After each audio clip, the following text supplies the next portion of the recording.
tanto ONGs como secretarias têm pensado e têm trazido a questão de como que o IDEB pode ser utilizado para monitorar e avaliar suas ações. E aí, na prática, a gente vê tanto grandes conquistas e grandes avanços nesse sentido, como limitações no uso desse indicador.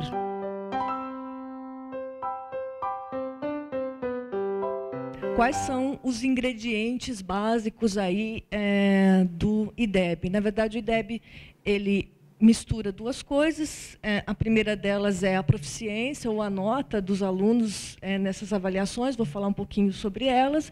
E a outra medida é uma medida de fluxo escolar, que tem a ver com a taxa de aprovação. Que tem a grande diferença, na verdade, é que ela é censitária. Tá? A ideia é que todos os alunos das séries avaliadas vão fazer a prova, e não só uma amostra de alunos. Enfim, como eu coloquei, a Prova Brasil ela vem com o objetivo de auxiliar os governantes nas decisões e no direcionamento de recursos técnicos, pedagógicos e financeiros. Ou seja, a ideia aqui era de chegar mais perto do gestor, dele ter uma medida de desempenho que ficasse mais perto dele. Estado é muito longe, então eu preciso saber como estão as escolas do meu município. Tá? Nesse sentido, como direcionar recursos, como pensar, olha, tem duas escolas dentro do mesmo município, uma está muito bem, a outra não está muito bem, como é que eu faço, como é que eu comparo? Eu precisava de um indicador mais próximo.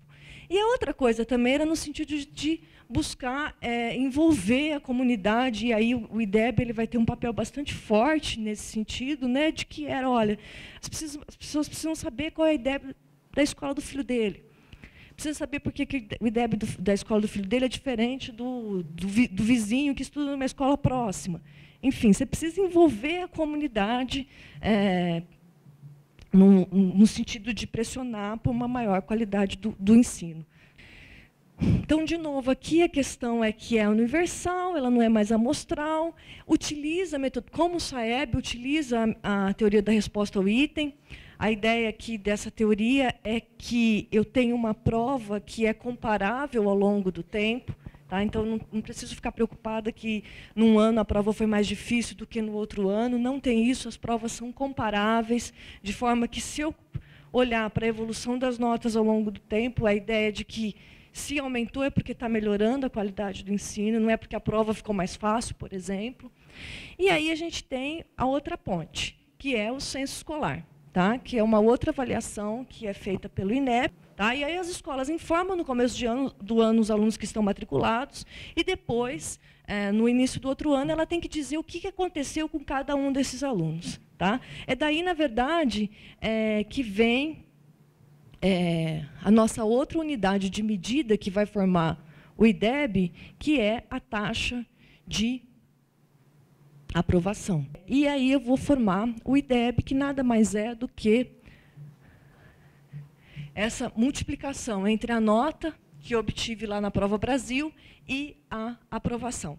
E a ideia de tentar combinar essas duas coisas aqui é pensar o seguinte: quanto maior a nota na Prova Brasil e quanto maior a taxa de aprovação, maior é o IDEB, melhor é a qualidade do ensino. Essa que é a ideia. Então, eu quero que os alunos aprendam e aprendam na idade correta.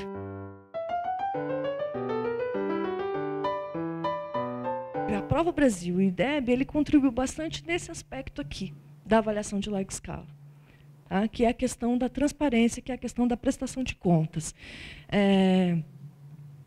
Pensando aqui, por que isso é importante, prestação de contas, né? Gera um sistema de incentivo para a melhoria da qualidade do ensino. Então, na medida que você divulga, na medida que as pessoas conhecem, as pessoas passam a pressionar mais, passam a exigir mais melhoria da qualidade do ensino.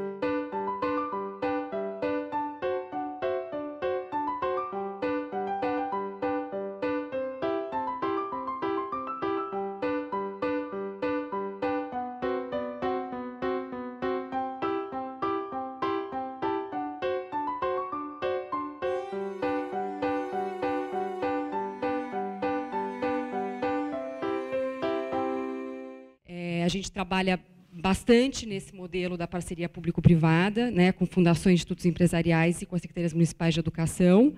tem um interesse desse parceiro em atuar numa região, um território que é de atuação dele e tal, e a gente vai ter a gente quer ter um primeiro cheiro do que está rolando naquele contexto. A primeira coisa que a gente faz é abrir o portal do IDEB, o QEDU, que a gente usa bastante, que não sei se vocês conhecem, e acessar esses indicadores de proficiência e fluxo, né? Então, e isso desde 2007, a gente consegue fazer com muito mais elementos do que a gente tinha até então, quando a gente ia a campo, muito mais desinformada do que era a realidade daquele município. Então, isso, para a gente, permite que a gente levante hipóteses sobre o que é mais crítico, o que é prioritário naquele contexto, e depois afine esse plano de ação em loco, em diálogo com o parceiro e com a secretaria. Mas, com uma primeira leitura dessa realidade, os dados que compõem o IDEB ajudam bastante a gente a se guiar nesse estudo de intervenção, né?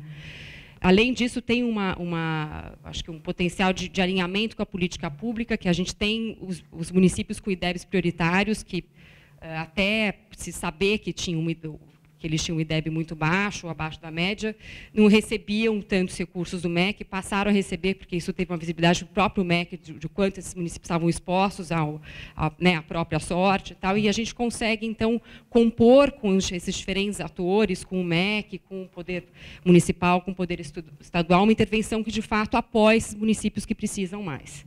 É possível que o IDEB, avaliações de larga escala, possam servir como catalisadores, né, e como subsídios, não sozinhos, mas podem contribuir como subsídio para planejamento, para a construção da parceria ONG-escola em iniciativas sociais junto a crianças e adolescentes. Sempre com foco na aprendizagem do aluno, fazer com que a avaliação em larga escala ela seja um subsídio para que se possa dialogar com a avaliação feita pelas escolas, quer dizer, o olhar conjunto das escolas, como é que nossos alunos estão aprendendo, quais ações coletivas nós fazemos com os nossos professores, com os nossos alunos, com as famílias, funcionários, para alavancar os resultados de aprendizagem. E a avaliação da aprendizagem feita lá no dia a dia, na sala de aula, pelo professor, né? Sempre lembrando, uma perspectiva que não é só o professor de língua portuguesa e matemática, não são os professores daquela escola que estão trabalhando com habilidades, competências e conteúdos com aqueles alunos. Tem aqui um eixo de uso que está no âmbito das secretarias de educação, as tomadas de decisão que elas fazem, para além de simplesmente reportar o diagnóstico, ir à escola, né, e falar, você tem que melhorar. Mas, de fato, pensar enquanto secretaria que ações sistêmicas precisam ser feitas, que apoio é feito para as escolas, para que elas consigam melhorar os seus resultados. A gestão no âmbito das escolas, dizer, o que a escola, enquanto coletivo, precisa fazer, e o trabalho pedagógico da sala de aula. As possibilidades aqui de aprofundamento, parceria, ONG, escola, podem acontecer nesses 3 níveis, né? É possível. E aqui eu trago de forma muito forte, é fundamental a qualificação das equipes de secretarias, é fundamental a qualificação das equipes das escolas, e é fundamental a qualificação das equipes de organizações sociais que realizam esses trabalhos quando chegam, para apresentar o seu projeto e para construir junto estratégias com a escola.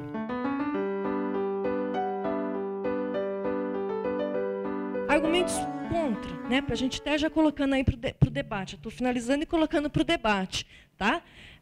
Distorção de incentivos. Na medida em que você coloca lá a nota de português e de matemática, você pode tirar a atenção para as outras disciplinas que são igualmente importantes. Game, isso daqui é uma coisa que muita gente fala. As pessoas começam a jogar com a regra do IDEB, jogar com a regra do jogo, e, na verdade, você tem uma melhoria do indicador que não tem nada a ver com qualidade. É outra coisa que eles aprendem a fazer a prova, por exemplo. E aí você nota que o indicador melhorou, mas não significa melhoria de qualidade. Então, tem problemas. E as medidas estão sujeitas a erro. Tá? E aí a gente tem erros sistemáticos. Olha, foi aplicar a prova naquela escola, estava tendo uma obra do lado, as crianças não conseguiam se concentrar e foram mal tudo na prova. Tá? E mesmo do aluno. O aluno, naquele dia, não estava bem. Tá? Então, você tem as medidas, na verdade, elas são medidas do aprendizado, mas elas têm problemas. Então, a gente tem que tomar cuidado quando a gente compara assim, de qualquer jeito os IDEBs, porque, na verdade, a gente pode estar olhando para escolas que são completamente diferentes. Tem, de fato, muitas vezes, questões políticas, partidárias, do prefeito, do secretário, que muitas vezes não é uma pessoa da educação, que quer ver o índice aumentando e exerce uma série de pressões para as equipes técnicas das secretarias, e dessas para os diretores, e desses para os professores. Então, isso a gente vê. A gente lida nos espaços de formação com esse problema. A gente coloca isso para discutir com todo mundo e para encontrar melhores saídas do que tentar escapar por essas estratégias, né? Uma delas é ajudar o secretário de Educação, muitas vezes, a entender tudo isso, a entender tudo que está em jogo, para que ele possa argumentar nos espaços políticos e conseguir as condições necessárias para, de fato, melhorar o sistema daquela rede, e não para buscar esses atalhos possíveis para melhorar um número, o índice, né?